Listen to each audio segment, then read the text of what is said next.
इस कार्यक्रम के पुण्यार्जक हैं श्री गुलाब चंद कांता, मनीष, सरिता, नीरज, मनीषा, प्रियल, प्रियांश, आर्श, आरना शाह एवं परिवार। या हम सभी अपने जीवन में सुख और गुणों की अभिवृद्धि के लिए नीति के विषयों का श्रवण कर रहे हैं। जीवन में शांति और समृद्धि जो है वो सर्वश्रेष्ठ संपत्ति है। अगर आपके पास शांति और समृद्धि नहीं है तो सब कुछ है लेकिन फिर भी कुछ भी नहीं है। इसलिए नीतिकार कहते हैं कि अपने जीवन में शांति का और समृद्धि का पुरुषार्थ सबसे पहले करना चाहिए। आपका घर सोने का हो, बहुत बड़ा महल हो, सुख सुविधाएं सारी हों, लेकिन अगर शांति ना हो तो घर में रह के क्या करेंगे। इसलिए शांति का पुरुषार्थ सबसे पहले होना चाहिए और उस शांति और उसकी प्राप्ति के लिए कुछ ना कुछ तो पुरुषार्थ करना पड़ेगा। तो आज की नीति में कह रहे हैं कि दुनिया में सारी चीज़ें, ये कल अपन ने समझी थी कि पैसे से मिल सकती है, लेकिन शांति समृद्धि पैसे से नहीं मिलती। तो शांति समृद्धि कैसे मिलेगी? तो कह रहे हैं कि सबसे पहले आप अपने आलस्य को रोकें और मानसिक एवं शारीरिक बुराइयों को रोकें। आलस्य, मानसिक और शारीरिक बीमारियों को रोकें, बुराइयों को, जो आपके अंदर एक मेंटलिटी बन जाती है अथवा एक फिजिकली दिमाग में आ जाता है कि अब यही करना है, तो वो आपके जीवन में शांति और समृद्धि को ले जा लेता है। सबसे पहली बात है आपका आलस। कई बार हम दूसरे की गलती इसलिए गिनाते क्योंकि अपन स्वयं आलसी। तो अगर आपने आलस को रोक लिया तो बहुत बड़ी शांति समृद्धि बढ़ेगी। माना कि किसी व्यक्ति की 75 वर्ष की आयु है, माना कि 8 घंटे प्रतिदिन वो सोने में लगाता है, तो 1/3 जीवन यानी 25 वर्ष तो वो सोने में निकाल देता है। अगर वो 8 घंटे को 5 घंटे लाता है, नींद जरूरी है, 5 घंटे लाता है तो 20% जाएंगे, यानी 15 साल जाएंगे, 10 साल उसके पास ज़्यादा मिलेंगे। मेरी बात समझ में आ रही? आलस्य को रोकेंगे तो शांति समृद्धि बढ़ेगी। और दूसरी बात, मानसिक और शारीरिक बुराइयों को दूर करें। हर किसी में कुछ ना कुछ कमी ज़रूर है। दूसरे की कमियां देखना और सुधारने की अपेक्षा से हम प्रयास अपने से ही तो करें। अगर हमने अपने से प्रयास किया है तो बहुत बड़ी बात है। एक गुरु था और उसका एक शिष्य था। शिष्य ने गुरु के प्रति अटूट श्रद्धा रखी, लेकिन जो गुरु थे वो थोड़ा अभिमानी थे और शिष्य पूरी श्रद्धा रखता था। एक दिन वो बोला कि गुरु जी हमारे लिए कोई मंत्र दें, हम जिसको सिद्ध कर सकते हो। और गुरु उससे चिढ़ते थे, पसंद नहीं करते थे। तो गुरु ने कहा डंडा ले जाओ, इसको सिद्ध कर लो। बोले इसमें क्या होगा? बोले डंडा तुम जिसकी तरफ घुमाओगे उसकी तुमको मनस्थिति मालूम चल जाएगी।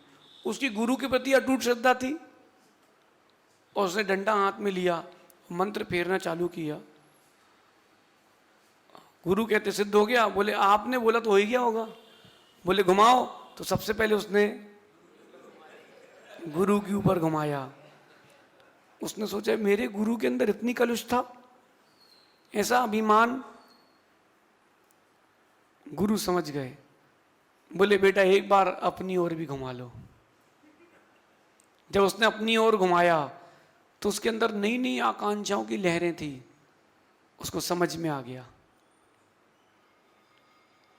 दूसरों की बुराइयां देखने से कुछ नहीं होगा, सबसे पहले अपनी बुराई दूर करना पड़ेगी।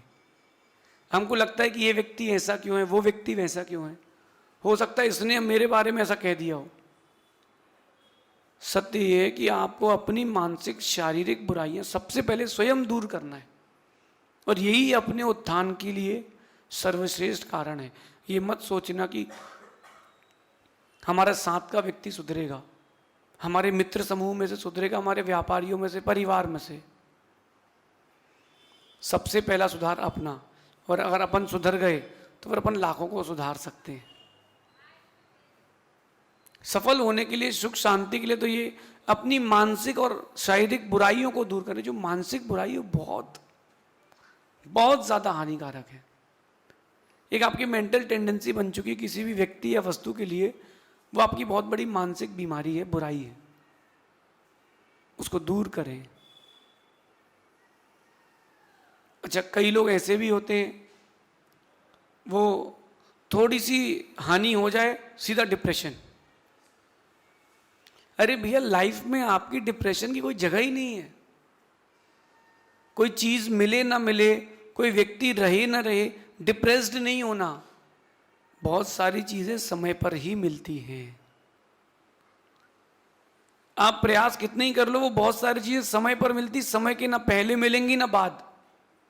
अच्छा, आप देखिए, किसान फसल के लिए बीज बोता है, उसका एक निश्चित समय उसके बाद ही मिलेगी। नारियल के और जो सुपारी के पेड़ होते हैं, वो नारियल और सुपारी के पेड़ 5 साल बाद, 10 साल बाद फल देना चालू करते हैं। आम का बीज आज लगाओगे, कल से फल मिलेगा? नहीं मिलेगा। संतान अगर गर्भ में आ चुकी है और 1 महीने गर्भ में आए हुए हैं, अगले दिन संतान मिल जाएगी? समय लगेगा, उसके पहले नहीं मिलेगी। भोजन आप पकाते हो ना, लौकी बनाने के लिए कितनी सीटी कुकर की? लौकी उबालने के लिए 1-2, और मटर के लिए बढ़ गई। रोटी बनाते हो जल्दी बनती है, और बाटी बनाने में टाइम लगता है। वो भोजन बनाने की प्रक्रिया है, हर एक निश्चित समय हर वस्तु का है। तो बहुत सारी चीज समय पर होती। क्यों हम डिप्रेस्ड हों? हम क्यों विकल्प करें? बहुत सारी चीज समय पर छोड़ना पड़ती है। एक सूत्र नोट कर लेना अपने जीवन में, डिप्रेशन जब भी आए, कि सारी समस्याओं का समाधान समय है। जो भी समस्या हम सॉल्व नहीं कर पा रहे हैं, उसका सॉल्यूशन जो है वो टाइम के पास है। Time will solve it. आप ऐसा करके जिएंगे तो डिप्रेशन में कभी नहीं आएंगे। अगर डिप्रेशन में नहीं आना है, समय को भी देखना सीखो। अगर आप डिप्रेस्ड हो, ये आपकी मानसिक शारीरिक बुराई है और उसकी कोई दवाई नहीं है। सर्दी, खांसी, बुखार, कैंसर कोई रोग हो जाए तो दवाई है। ये आप समझ लो कि डिप्रेशन जो है वो HIV जैसा है। जब तक आप अपनी इम्यूनिटी नहीं बढ़ाओगे,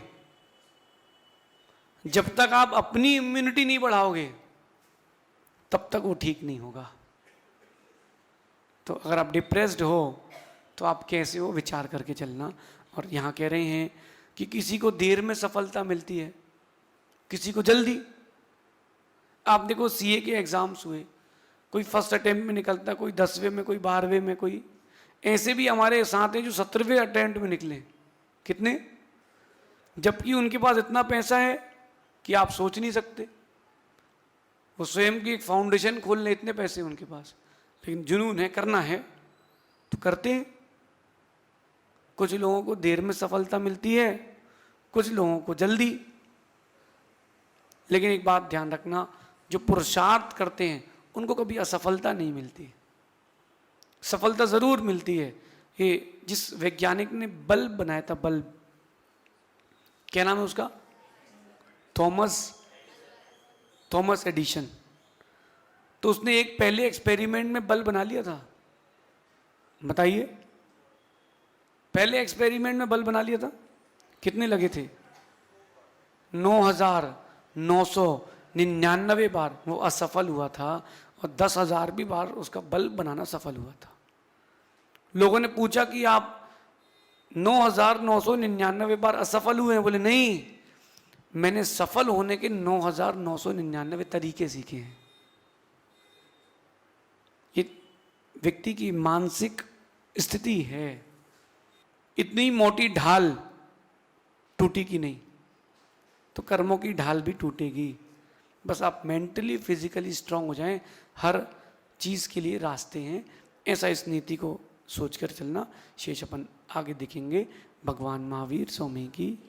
इस कार्यक्रम के पुण्यार्जक थे श्री गुलाब चंद कांता, मनीष, सरिता, नीरज, मनीषा, प्रियल, प्रियांश, आर्ष, आरना शाह एवं परिवार।